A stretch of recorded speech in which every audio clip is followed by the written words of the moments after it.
반갑습니다. 오늘은 엄마와 초기 청소년, 초등 4학년에서 6학년 아이들하고 관계를 어떻게 할까, 어떻게 관계를 맺을까, 이런 고민들에 대해서 이야기를 해보는 시간을 갖도록 하겠습니다. 요즘 온라인 수업 때문에 학교를 아이들이 가지 않기 때문에 엄마들이 많이 걱정하시는 것 같아요. 그래서 특히나 집안에 있다 보니까 너무 많이 부딪히고 싸우고 갈등 상황이 많이 생기는데 다들 이제 많이 한숨도 쉬시고 또 아이들을 어떻게 대해야 될까 고민을 많이 하시는 것 같아요. 그래서 오늘은 그런 부분들에 대해서 얘기할 건데 첫 번째로 관계에 대해서 다시 한번 생각을 해보시면 좋겠다라고 생각이 들어서 관계라는 주제로 얘기를 해볼까 해요.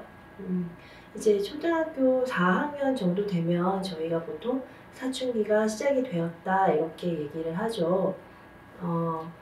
그리고 이제 초등학교 1학년에서 3학년까지는 이제 저학년이고 그때까지는 그래도 엄마 품 안에 있는 존재들이에요. 그래서 유아와 이렇게 초등학교 고학년 아이들은 어떻게 다른가 독립된 존재로 인정을 하셔야 돼요.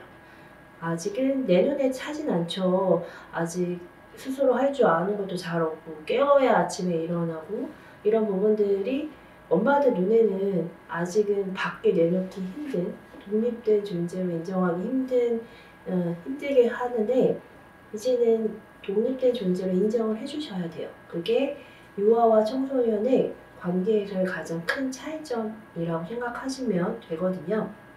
그래서 이제는 아이한테 그냥 마냥 하나하나 알려주는 그런 식의 대화가 아니라 그런 식의 관계가 아니라 아이의 얘기를 먼저 듣고 그 다음에 그 이야기 들은 거에 반응을 해주시고 그리고 독립된 존재로 너가 스스로 한번 해봐.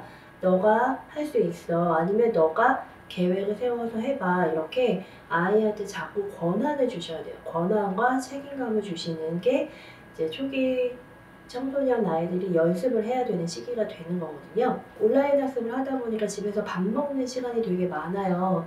그래서 아이들하고 가장 먼저 하셔야 되는 건 우리가 밥상머리 교육 이 말 들어보셨을 거예요. 그래서 밥상머리 이 교육을 회복을 하셔야 돼요.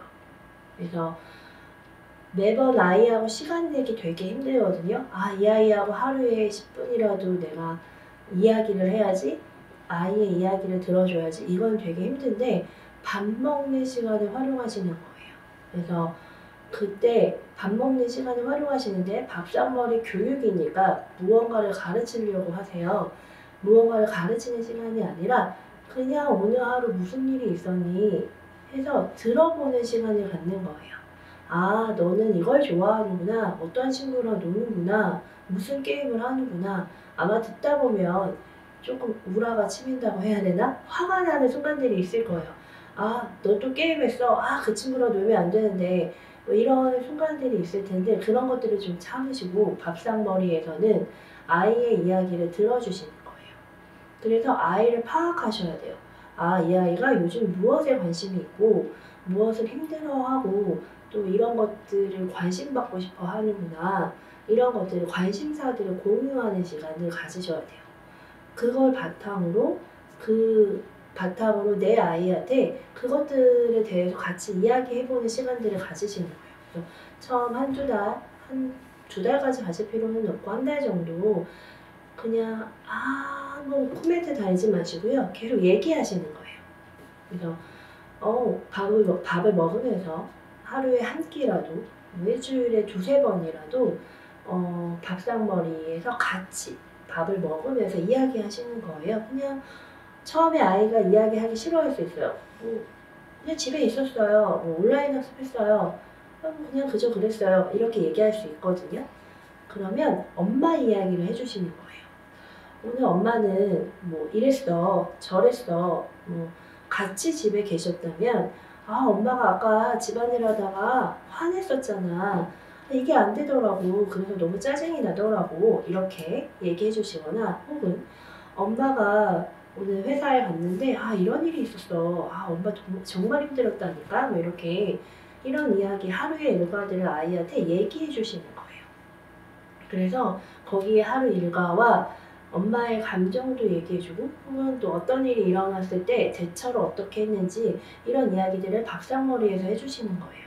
그러면 아이한테 나중에 그러고 나서 물어보시는 거예요. 엄마는 오늘 이런 하루를 보냈는데 너는 어떤 하루를 보냈니? 아니면 뭐 요 며칠은 너는 어떻게 보냈니? 이렇게 얘기해 주시는 거예요. 그러면 어느 순간 아이가 이게 금방 되진 않지만 쌓이다 보면 아 오늘 나는 이게 관심이 있었는데 이걸 못하게 됐어요. 혹은 온라인 학습하다가 아 난 이거 이렇게 하고 싶었는데 이게 안 돼서 힘들었어요 라는 이야기들을 하게 될 거예요. 그래서 밥상머리에서 대화하는 시간을 회복을 하시면 좋을 것 같아요. 그래서 첫 번째 그게 이게 아이를 독립된 존재로 보는 거와 무슨 상관이 있나요? 일 수 있는데 보통 우리가 유아는 엄마들이 하루 일과를 알고 있어요. 유치원이나 뭐 이런 데서 하루 일과를 알려주잖아요. 그런데 청소년 아이들은 알 길이 없어요. 아이가 말하지 않으면. 그래서 내 하루 일과를 말해주는 건 아이한테 엄마, 어른으로서의 엄마가 이렇게 살았어. 그러면 아이도 대접받는 기분이 들거든요. 거기에 아이가 넌 하루 어떻게 보냈니? 이렇게 물어봤을 때 아이가 뭔가 성인으로서 같은 대접을 받았다라는 느낌을 줄 수 있어요. 그래서 그럴 때 이렇게 대처했어야지 뭐 이렇게 했어야지 이런 거라기보다는 그랬구나. 리액션이 뭐 엄청 크거나 그러실 필요도 없어요. 그랬어. 그렇게 대답을 해주시면 리액션을 해주시면 좋고 이거는 그런 건 엄마가 하지 말라 그랬잖아 이런 말은 절대 하시면 안 돼요. 그냥 정말 꼭꼭 참더라도 그랬어 그랬구나 이런 정도의 리액션으로 밥 먹으면서 대화를 하시는 거예요. 그래서 아이가 그 독립된 존재로 인정받는 첫 순간이 되는 거예요. 그런 게 한 달 정도 쌓이면 이제 얘기해 보실 수 있어요. 이제 주제를 꺼내실 수 있어요. 첫 번째는 관계를 회복한 거예요.